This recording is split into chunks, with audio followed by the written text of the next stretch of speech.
Hello book lover, welcome to my channel. My name is Kay and I am so excited about this video today. If you like clean and Christian fiction books, welcome to my side of the internet. I'm so excited to bring you some books and recommendations, and also I think I'm going to be solving a pretty big problem for us mood readers that have no idea what to read next when we finish our last book. So stay tuned and I will be showing you how I created the perfect TBR jar for mood readers.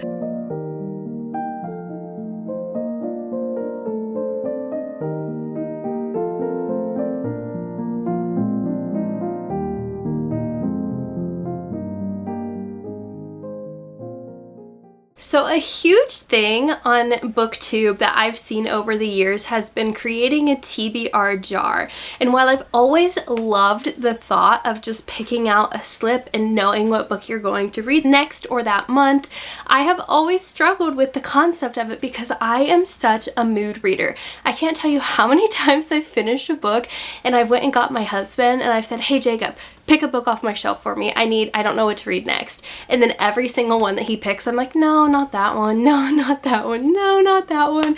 And he's just like, I don't know how to help you, Kay. So I've seen people create TBR jars, and in it they'll typically either put prompts or they will put the titles of the books that they own that they still need to get to. And so I decided to create my own TBR jar with a little bit of a twist. So I put over 100 prompts in my jar, and I'm going to have in the description the 100 prompts linked. I don't know if it'll be a Google Doc or whatever it will be, but it will be in the description box if anybody wants to use them. So this is my jar. Isn't she pretty? I got it at Hobby Lobby like a few years ago, so I don't even know if you can buy it anymore, but it's got this wooden lid, but inside I have so many different slips of paper. So what I did is I came up with 100 different pretty generic prompts. So I did things like genre, color, maybe how the book looks, and just so many fun different things. In addition to putting those prompts in there, I also created a rule sheet for myself. So let me go over the rules that I came up with to make this a little bit easier on myself. Rules for the mood reader. Draw 2 prompts at a time and choose the one that fits my current reading mood the best. However, I'm allowed 1 veto, so that means I can replace one of the prompts and draw another one if I feel like I wasn't really feeling them. If there's no book that fits either prompt, then I can just redraw and it doesn't count as a veto. So very simple, but also giving myself some leniency. I think it will be fun to pick 2 different prompts and then to decide what one kind of suits what I'm feeling the best. And it's a great way to read the books that I own here. If you're like me, I believe book collecting, book buying, book reading, they're all different subgenres of hobbies. I've bought all of these books because I'm excited about them and I want to read them. This entire shelf is my TBR. Obviously, I've read some of these books on my shelf, but I thought this would be a great way to get excited about the books that I already own to actually read them because I really want to read them or else I wouldn't have bought them. So today I'm going to be using this beautiful little jar that I put together like a month ago. So I am way excited to actually use this today.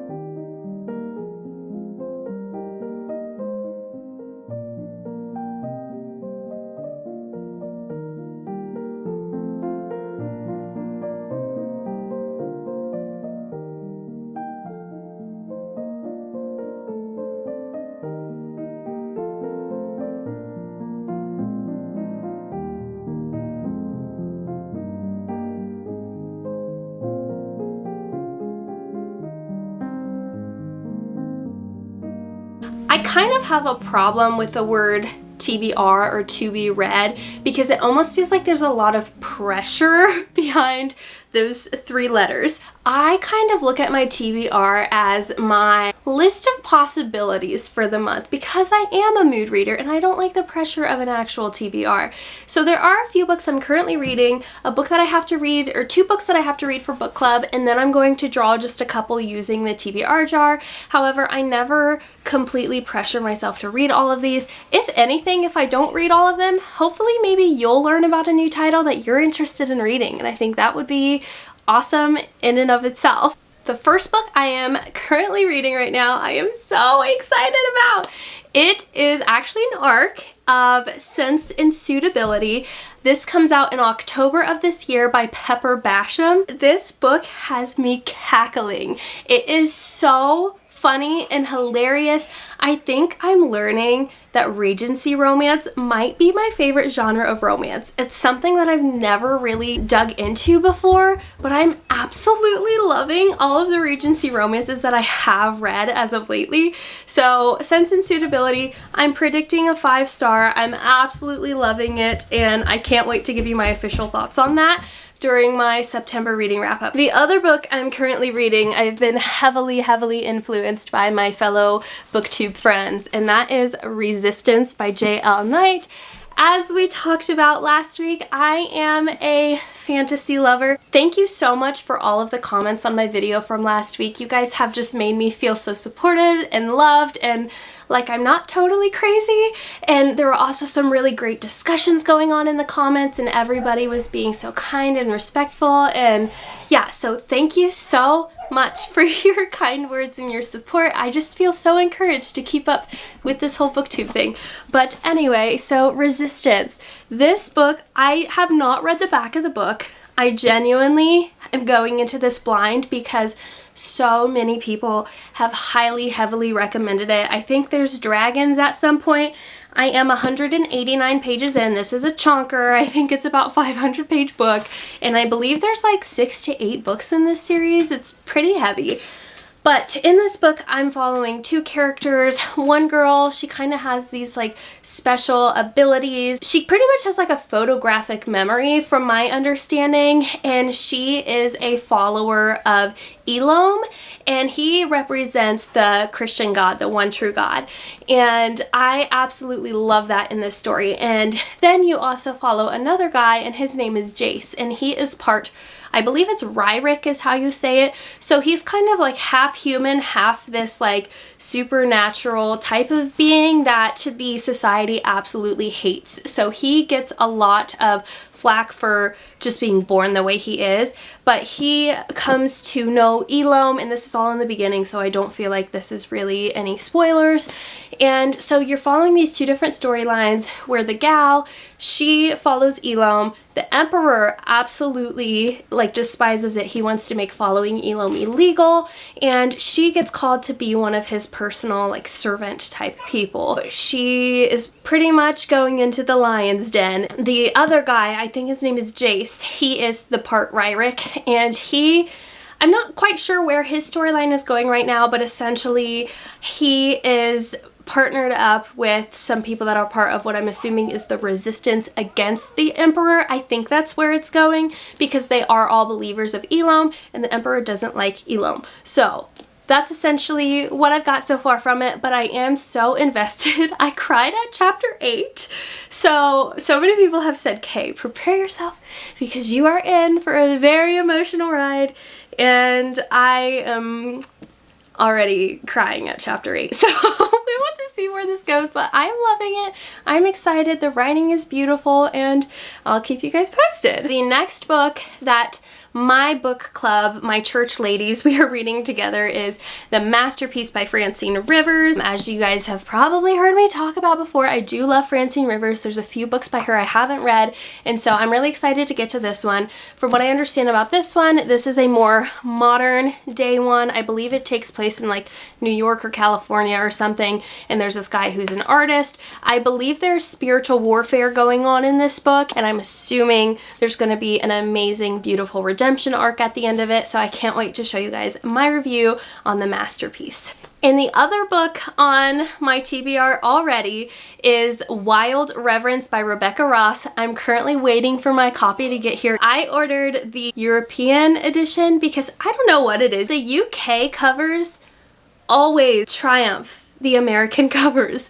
I love UK covers so much. They are so beautiful. I feel like there's so much more artwork that goes into them, and I feel like American publishing houses really need to up their game when it comes to covers. So I ordered Waterstones. I think it's Waterstones that I ordered from, so I can't wait for that to get here, but I will be reading Wild Reverence. So Wild Reverence takes place in the world of divine rivals. I believe that Rebecca Ross is a Christian. I've done some research on this, and she has stated she's a Christian. In all of her author's notes, she always gives glory to God and thanks to her Heavenly Father. So I think that is beautiful. From the books that I've read by her, I believe I've read 3 or 4. I don't remember curse words being in them. Divine Rivals.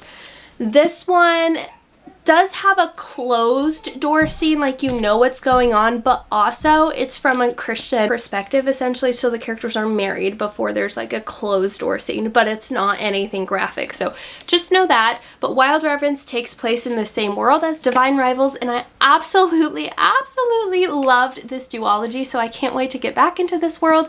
And I believe Wild Reverence takes place before Divine Rivals. I believe it's published as like a secular book. It's not like published through a Christian publishing house, if that makes sense. So I'll be for sure to let you guys know about content. And as for content, I know I asked you guys in a poll recently, thank you so much for your feedback about trigger warnings and what I should do about them. And at least 25% of the people that responded said they would prefer me not to share trigger warnings in the video, but I still want to provide them for you on this platform so it's easy. So after I read a book and I review a book, all trigger warnings will be in the description box. So it'll be super easy for you to access right here on YouTube. It's something that I might not state unless it's something that I feel like is really important to state in regards to the storyline and the overall themes of it. From here on out, that's what I'm going to try and see what you guys think about that. And yeah, so you'll find trigger warnings in the description box, but only in my reading wrap-ups after I've read a book, because obviously I don't know the content of a book until I've read it. It is time, it's time to use my jar. I am so excited. So I already have 4 books, halfway through Resistance, 30% into Sense and Suitability. I haven't read The Masterpiece. I do think I'm gonna pick that one up on audio though, on Hoopla, because it is on my library's Hoopla, and Wild Reverence. So I have 4 books already. So I think I'm going to pick 3. I don't think I'll get through all 3, but I'm going to pick 3. Let's go ahead. So I'm going to draw 2 prompts, and I will show them to you guys. Prompt 1, prompt 2. Ooh. Ooh.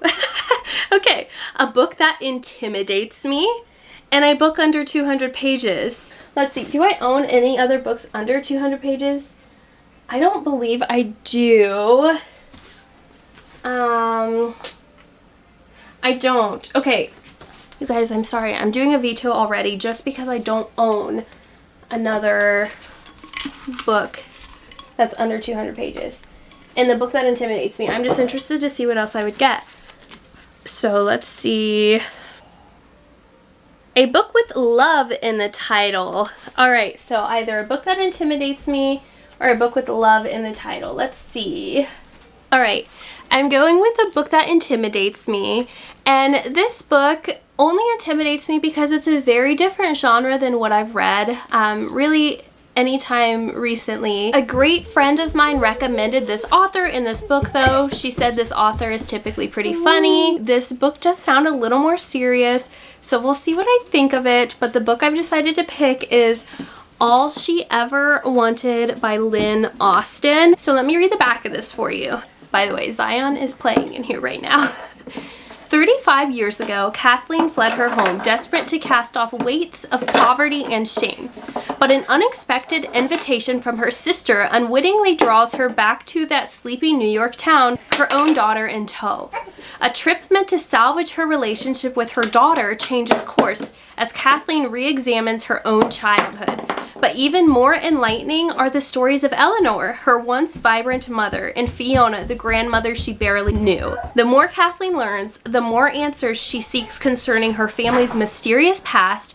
Yet, with the past exposed, Kathleen is torn between her need to forgive and her urge to forget. Oh, that sounds really good. It seems like it's a multi-generational story, but also themes of forgiving and forgetting. I feel like that's going to be really powerful. So, All She Ever Wanted by Lynn Austen is my very first TBR jar pick. Alrighty.